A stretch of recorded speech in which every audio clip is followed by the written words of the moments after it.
इस तरह का एक स्मार्ट लूट का पूरा जो स्मार्ट सिटी के दायरे में बहुत हब ऑफ कह सकते हैं कि करप्शन हो गई है स्मार्ट सिटी।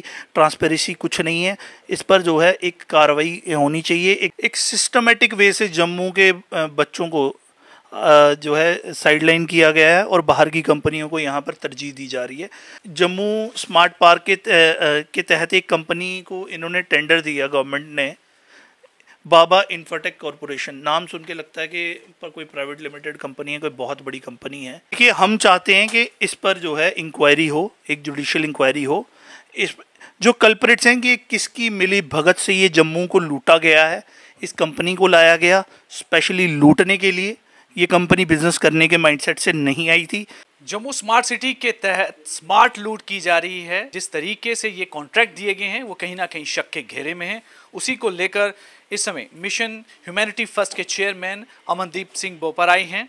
उन्होंने भी इस पर काफ़ी आरोप लगाए हैं और इनका कहना है कि जिस तरीके से बाहर की कंपनियों को ये कॉन्ट्रैक्ट दिया गया है और जम्मू के कॉन्ट्रैक्टर्स को साइडलाइन किया गया है, कुछ ऐसे क्लॉजेज वहाँ पर रखे गए जिसमें कि वो फॉल नहीं कर सके।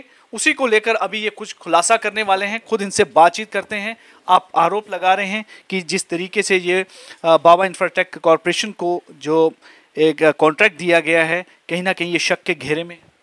देखिए, आरोप नहीं लगा रहा हूँ मैं, विद रिकॉर्ड बता रहा हूँ, ये चीज़ें फैक्चुअली बता रहा हूँ कि ये चीज़ हुई है। एक सिस्टमेटिक वे से जम्मू के बच्चों को जो है साइडलाइन किया गया है और बाहर की कंपनियों को यहाँ पर तरजीह दी जा रही है। मैं आपको बताऊं कि पहले इस गवर्नमेंट ने आते ही एलजी एडमिनिस्ट्रेशन ने पहला फैसला लिया, सेल्फ हेल्प ग्रुप जो हमारे यूथ के थे, इंजीनियर्स के थे, उनको हटा दिया गया। तो एक तरह से वो बच्चे जो बेरोज़गार होते थे वो अपने ग्रुप सेल्फ हेल्प ग्रुप्स की तरह टेंडर्स लेते थे, इन्हीं में वो कहते हैं कि अपना रोजी रोटी कमाते थे, तो उनको साइडलाइन कर दिया गया। उसके बाद अब बात करते हैं जो जम्मू स्मार्ट पार्क के तहत एक कंपनी को इन्होंने टेंडर दिया, गवर्नमेंट ने, बाबा इंफ्राटेक कॉरपोरेशन। नाम सुन के लगता है कि पर कोई प्राइवेट लिमिटेड कंपनी है, कोई बहुत बड़ी कंपनी है। कॉरपोरेशन जैसे जम्मू म्यूनसिपल कॉरपोरेशन, तो इसी तरह से बाबा इंफ्राटेक कॉरपोरेशन। तो मैंने मिनिस्ट्री ऑफ कॉरपोरेट अफेयर से पता किया तो बाबा इंफ्राटेक कंपनी जो थी वो 2010 में अनलिस्टेड हो गई थी वहाँ से, तो उन्होंने वहाँ उसको अनलिस्ट कर दिया था। तो ये वो वाली कंपनी नहीं है। तो फिर हमने पता किया तो ये एक पार्टनरशिप फर्म है जो राजस्थान के कुछ बंदों की है, जो ऑनर राजस्थान के हैं, कंपनी रजिस्टर्ड दिल्ली में हुई है और टेंडर जो है जम्मू में लिया जा रहा है। दूसरा इसमें देखिए 12/4/2021 को ये जीएसटी में रजिस्टर्ड होती है। मैं आपको दिखा देता हूँ, ये इसमें हाईलाइट कर दिया, 12/4/2021 को ये कंपनी रजिस्टर्ड होती है जीएसटी के अंडर। मतलब कि इससे पहले ये कंपनी ऐसा कोई काम नहीं कर रही थी जिस पे इसको जीएसटी देना पड़ता था, तो जाहिर सी बात है पार्किंग तो कर ही नहीं रही होगी।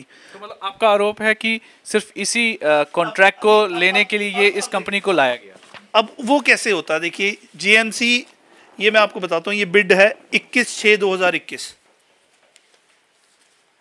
21/6/2021 को, ठीक 4 महीने बाद, 2 महीने बाद, माफ कीजिए, 2 महीने बाद जेएमसी जो है स्मार्ट पार्क की बिड निकाल देती है, ई टेंडर। और वो मिलता किसको है, जो कंपनी 2 महीने पहले रजिस्ट्रेशन करवा रही है, अपनी पार्टनरशिप फर्म है जो एक, और नाम से जानबूझ के नाम इतना बड़ा रखा गया ताकि शक ना हो। इस कंपनी का जो रजिस्टर्ड एड्रेस है दिल्ली में, पूरी जिम्मेदारी के साथ कह रहा हूँ, वहाँ एक बोर्ड तक नहीं लगा। जो इसका जम्मू में छन्नी हिम्मत में ऑफिस है वो बंद पड़ा हुआ है क्योंकि ऑनर ने उस पर ताला लगा दिया, इस कंपनी ने उनके पैसे नहीं दिए। जहाँ ये लोग रह रहे हैं उनका भी 3-3, 4-4 महीने का किराया बकाया है। वो जो मकान मालिक हैं वो भी इन्हें ढूंढ रहे हैं। इसके अलावा किसी से एडवर्टाइजमेंट कराई, किसी से डिजिटल काम करवाया, किसी से कुछ कराया। बहुत सारे लोगों के चेक बाउंस हो रखे हैं इस कंपनी के, बहुत सारे लोगों की लाखों की पेमेंट्स हैं जो एडवर्टाइजमेंट कराई हैं, बहुत सारी चीज़ें हैं। वहाँ पर ये कंपनी जो है चेक बाउंस करके बैठी है। इसमें क्या है कि ये कंपनी जो है 3-4 अकाउंट ऑपरेट करवा रही है। इसका एस्क्रो अकाउंट आईडीएफसी में है, जब ये चेक देती है किसी को तो ये दूसरे बैंक के दे देते, आईडीएफसी में, माफ़ कीजिए, एस्क्रो अकाउंट इन्होंने शायद आईडीएफसी में खुलवाया, लेकिन जब ये चेक देते हैं तो एचडीएफसी का देते हैं जिसका बैलेंस कभी 25,000 से ऊपर होता ही नहीं है। एक करोड़ों रुपए की या कॉन्ट्रैक्ट जो है एक ऐसी कंपनी को दे दिया है जिसके जो एलिजिबल ही नहीं है।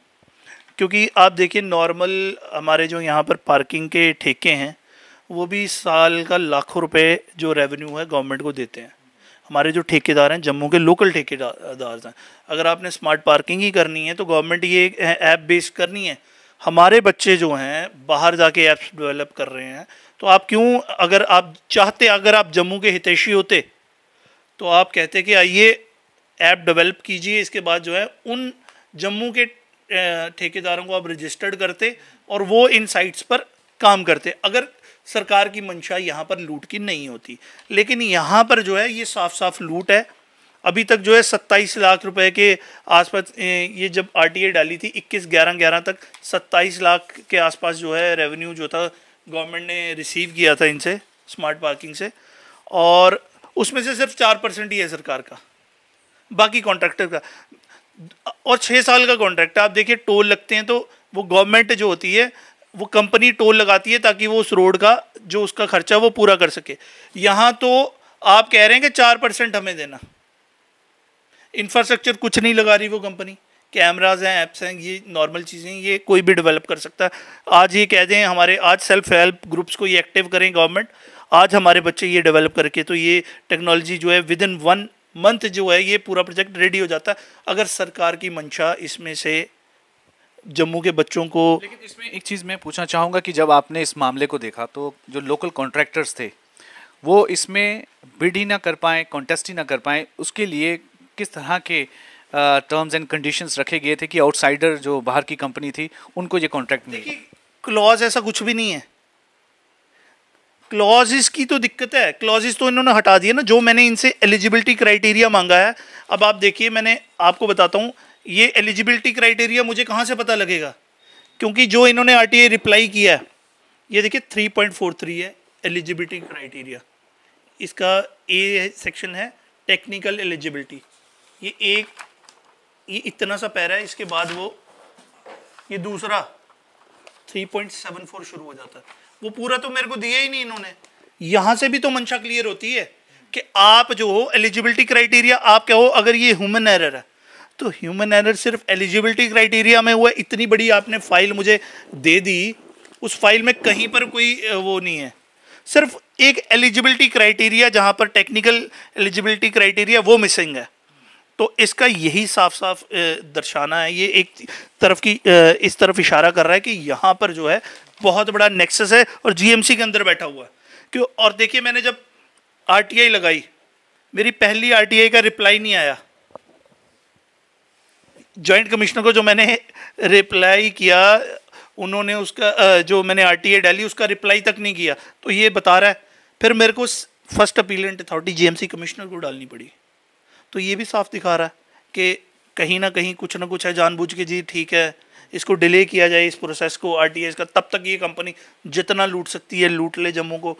इसमें ये दिखा रहे हैं कि जो यहाँ अकाउंट सेक्शन मुझे बता रहा है कि 27,30,775 रुपये 21/11/2022 तक कलेक्ट हुए हैं, ठीक है। However, revenue collected offline from parking spaces may be provided by Deputy Commissioner North JMC directly to information seeker. आप JMC ऑफिस में ही हैं, JMC कमिश्नर को दिए, फिर वो कह रहे हैं वो इन्फॉर्मेशन देगा, वो वहाँ से आएगी, वो वहाँ से, मतलब आपके नीचे ही है इन्फॉर्मेशन सारी, लेकिन डिपार्टमेंट से घुमा जाए। अकाउंट्स कहता है कि JMC कमिश्नर के पास है, JMC कमिश्नर कहता है अकाउंट्स के पास है। यहाँ पे देखिए इसमें भी वो कहते हैं, मैंने कहा वो यहाँ पे लिखते हैं वो matter pertains to account section, matter pertains to account section, 2 बार उन्होंने ये चीज़ मेंशन की है। मैंने उनसे पूछा कितना होता है, तो उन्होंने हर बार कर दिया matter pertains to account section, matter pertains to account section. Account section कहता है जी ये जो है ये जेएमसी जो है वो कमिश्नर बताएंगे। यहाँ पे ये कह रहे हैं कि initially the fees was being collected offline mode, later spot inspections, the contractor was directed to collect the fees through online mode which is being collected. लेकिन आज की डेट में भी आप चले जाएं, जम्मू स्मार्ट पार्किंग की जो पार्किंग है वो कैश पे हो रही है, ऑफलाइन पे हो रही है। मैं आपके कमेंट्स के में ही लोग बता देंगे कि कितने लोगों ने कैश दिया है, और वो कैश जो है वो डायरेक्ट कॉन्ट्रैक्टर को जा रहा है, स्टेट को बहुत ज़्यादा रेवेन्यू का नुकसान हो रहा है। स्टेट आगे ही 4% ले रही है इसमें।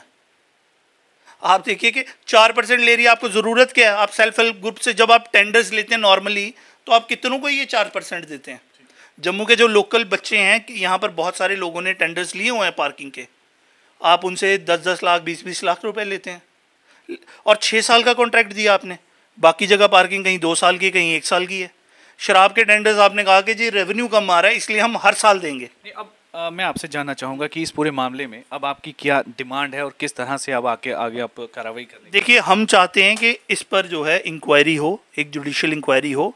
इस जो कल्प्रिट्स हैं कि किसकी मिली भगत से ये जम्मू को लूटा गया है, इस कंपनी को लाया गया स्पेशली लूटने के लिए। ये कंपनी बिजनेस करने के माइंडसेट से नहीं आई थी। इसके जो आचरण है, जो इसका काम करने का तरीका, वो साफ दिखाता है कि ये लूटने के एजेंडे से बनाई गई थी, जम्मू को लूट के, ताकि बाद में ये बोल दें कि जी कॉन्ट्रैक्टर भाग गया। बड़े सारे स्मार्ट सिटी के ऐसे भी प्रोजेक्ट्स हैं, मैं जल्दी ही मेरी RTIs के रिप्लाई आएंगे, मैं आपको बताऊंगा। बड़े सारे प्रोजेक्ट्स भी ऐसे हैं जहां पर कॉन्ट्रैक्टर भाग गए। JMC का प्रोजेक्ट जो है, पैसा लेके आप कहें कि हाथ खड़े कर दिए, वो लोग भी बैठे हुए हैं। तो ये एक मिली भगत, एक नेक्सस हुआ है कि कल को JMC बोल दे कि जी टेंडर भाग गया। आपको जैसे पता होगा कि जब हमारे बिजली के यहाँ खंबे लगे तो यहाँ एक बॉक्सेस लगे थे पहले, तो कुछ महीने पहले वो कहा गया कि वो टेंडर कंपनी से सक्सेसफुल नहीं रहा, इसलिए अब इन्होंने मीटर्स लगाने शुरू किए हैं।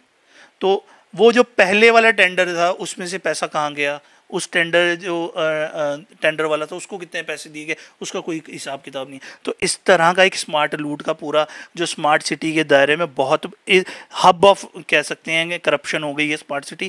ट्रांसपेरेंसी कुछ नहीं है। इस पर जो है एक कार्रवाई होनी चाहिए, एक जुडिशियल इंक्वायरी हो बड़े किसी हाई लेवल के। हम जो है हम कोर्ट में भी अप्रोच करेंगे इसके लिए कि इस तरह के जो ठेकेदार हैं ये क्यों लाए जा रहे हैं, ये इस लूट के पीछे कौन है।